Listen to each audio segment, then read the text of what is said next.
Very good evening. आज हम class 12th का चैप्टर 3 मैट्रिसेस एक्सरसाइज का 3.1 का क्वेश्चन नंबर 6 करने जा रहे हैं। ठीक है, आज हम क्वेश्चन 6 करेंगे। चलिए देखते हैं क्वेश्चन 6 में हमें क्या बोला गया है।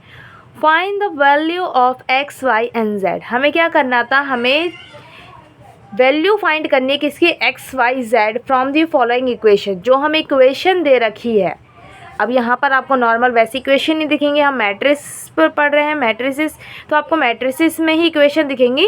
तो इन मैट्रिसेस में जो इक्वेशन दिख रही हैं उन्हीं में से एक्स वाई जेड की वैल्यू फाइंड करनी है। एक्स वाई जेड इनकी वैल्यू आपको फाइंड करनी है, ये बोला गया है इस क्वेश्चन में। ठीक है, चलिए तो चलते हैं, सॉल्यूशन डालते हैं सबसे पहले और स्टार्ट करते हैं। ठीक है, तो आपको क्या बोला गया है, क्वेश्चन 1 में बोला गया है कि ये दोनों जो मैट्रिक्स हैं ये क्या है, इक्वल है। क्या है, ये दोनों मैट्रिक्स इक्वल है।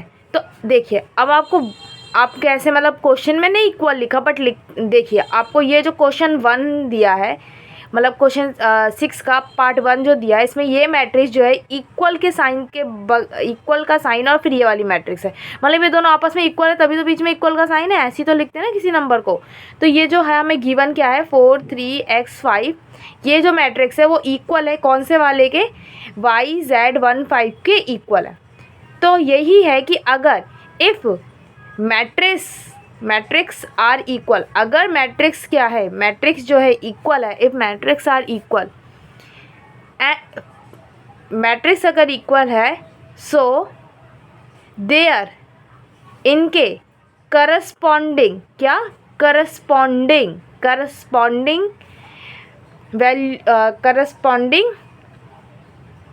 एलिमेंट भी क्या होंगे, इक्वल होंगे। करस्पॉन्डिंग एलिमेंट्स आर इक्वल, वो भी इक्वल होंगे। ठीक है, एलिमेंट तो आपको पता है ये क्या होते हैं, ये एलिमेंट्स होते हैं, इनके करस्पॉन्डिंग एलिमेंट इक्वल होंगे। अगर दो मैट्रिक्स इक्वल हैं तो इनके करस्पॉन्डिंग एलिमेंट भी इक्वल होंगे। अब करस्पॉन्डिंग का मतलब क्या है, जैसे 4 इसके इक्वल, बिल्कुल A11 A11 के इक्वल, A12 A12 के इक्वल, A21 A21 के इक्वल, A22 A22 के इक्वल, इस तरीके से बिल्कुल करस्पॉन्डिंग, जस्ट बगल वाला। ठीक है, ऐसे इक्वल होंगे।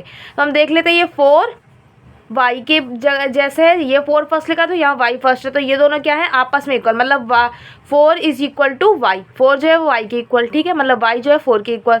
दूसरा 3 जो है वो z के इक्वल। ठीक है, x मतलब 1 जो है, इधर x लिखिए, x जो है वो 1 के इक्वल, क्योंकि यहाँ वाला x है ना, x जो है वो 1 के इक्वल। ठीक है, 5 है इक्वल, लेकिन हमें तो एक्स वाई जेड की वैल्यू निकाली थी। हैंस अब आप लिख सकते हैं x is equal to 1, x की वैल्यू 1 है, y is equal to 4, y की वैल्यू 4 है, and z is equal to 3, z की वैल्यू 3 है। और यही क्या है हमारा आंसर। बस इतना सा क्वेश्चन था। बस क्या है, क्वेश्चन में हमें दो मैट्रिक्स दे रखी थी, वो दोनों मैट्रिक्स आपस में इक्वल थी, तो उनके करस्पॉन्डिंग एलिमेंट्स भी क्या होंगे, इक्वल होंगे। अगर मैट्रिक्स इक्वल होंगे, करस्पॉन्डिंग इक्वल, तो बस उन्हें कंपेयर करके, मतलब कंपेयर क्या, देखकर इक्वल लिख दो कि ये इसके वैल्यू है।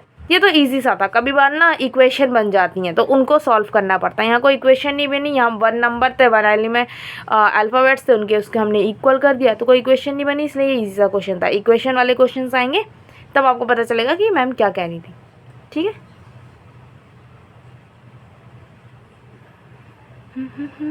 चलो मैं आपको पूरा एक बार दिखा दूँ, पूरा का पूरा कि किस तरीके से है। पूरा सॉल्यूशन देख लीजिए आप एक बार। ठीक है, ओके।